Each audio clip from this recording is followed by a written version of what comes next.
Welcome to the deep dive. Today we're focusing on something that really underpins almost every single interaction you'll have, the self-introduction. And you shared some fantastic source material with us that goes way beyond the basics. It's all about how to sound genuinely, natural and confident when you introduce yourself in English. This stack of sources is great. I mean, the mission here isn't just about being correct. It's about really optimizing that first impression. Right. Whether you're in a meeting, a networking event, or, just meeting a new colleague, you want to come across as friendly, clear, and confident. Exactly. So our mission for this deep dive is to distill all this material into a really precise, actionable three-part formula. That kind of shortcut. Yeah, a shortcut to get past that nervous sort of robotic recitation and just jump straight into a real conversation. It's about being efficient with your words. And what's fascinating there is how much time native speakers actually save by just avoiding all the unnecessary details right at the start. We're going to look at exactly what you need to include, why the order matters, and how to avoid those pitfalls that just instantly signal awkwardness. Clarity and efficiency.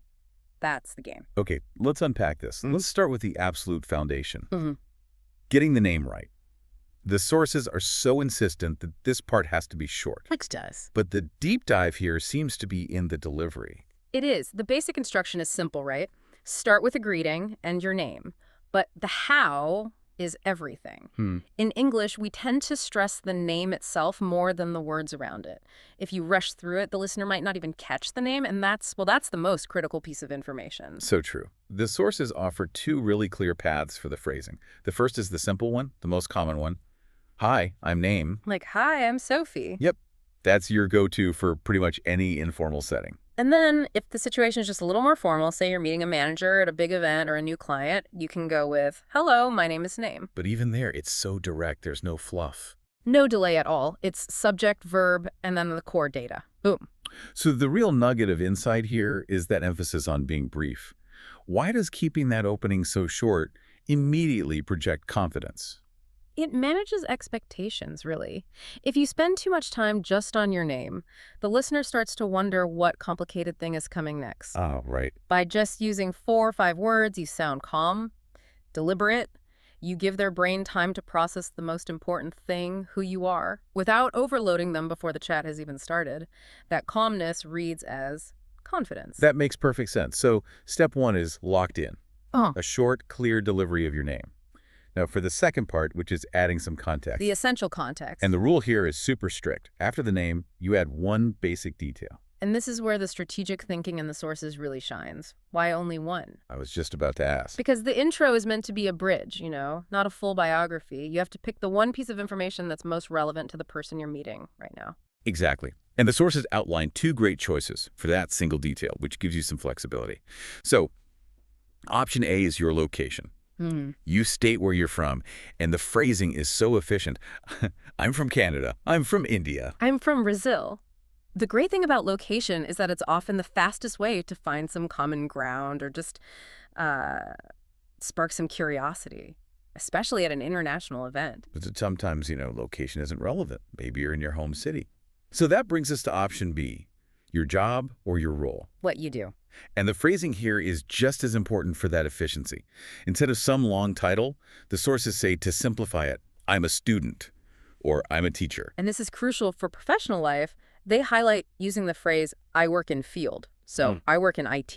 That little word in. That one preposition, in, it's a huge linguistic shortcut. It signals you're in a broad field without forcing you to say a specific title that might mean nothing to the other person. Right. It manages that cognitive load. It does. You're prioritizing clarity. You're giving the listener a clean hook. Okay, so we have the name, and we have one strategic piece of context. If you stop there, you'd have a correct introduction. Correct, but maybe a little dry. Yeah, not a natural or conversational one. And this is where it gets really interesting. The third part. This is the secret sauce, the bit that turns it from a statement into an invitation to actually talk. Yes. The third part of the formula is adding one small personal connector. The sources basically call this conversational bait.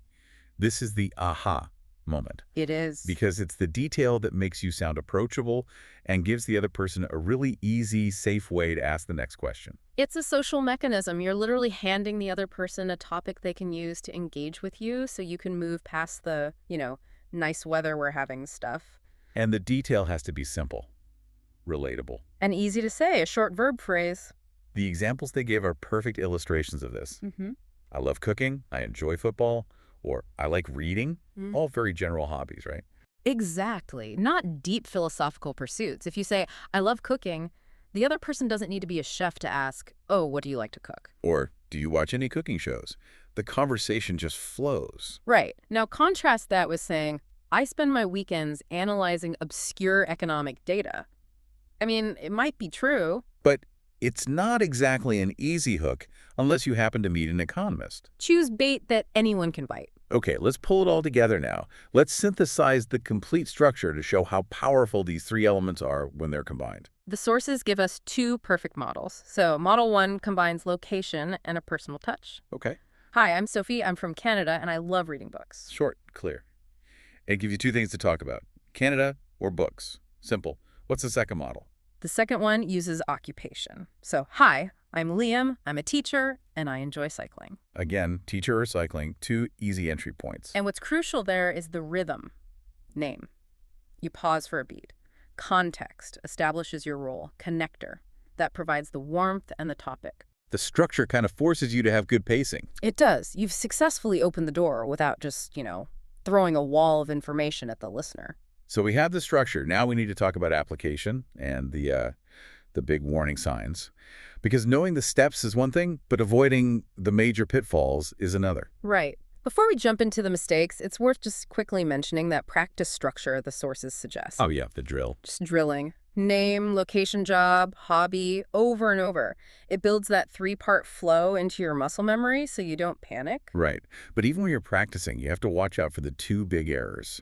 First and most common, giving way too many details. This is the enemy of a confident intro.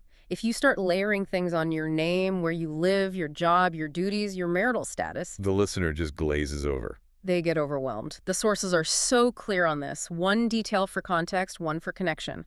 That's it. The rule of 2 data points plus the name. And the second major mistake is about delivery. It's speaking too fast. This ties right back to our first point about confidence, doesn't it? It really does. Speaking too quickly just injects anxiety right into the conversation. When you rush, your intonation gets flat, your words blur together, and you make the listener work harder to understand you. The advice is simple. Stay calm, speak slowly. But how do you actually do that in the moment?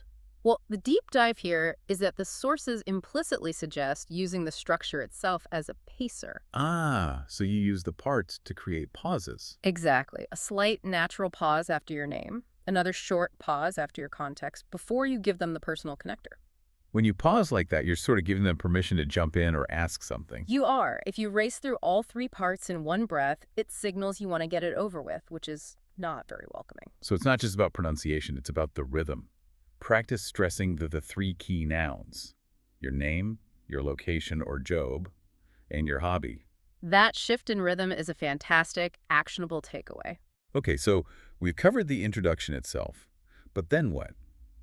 A conversation needs follow-through. We need that toolkit of phrases for what comes next. This raises a really important question, right? How do you keep the conversation going after you've nailed your perfect 3-part intro? You can't just stand there in silence. No. The sources provide the standard closing and engagement language you need. The reliable phrases. So you start with the affirmation.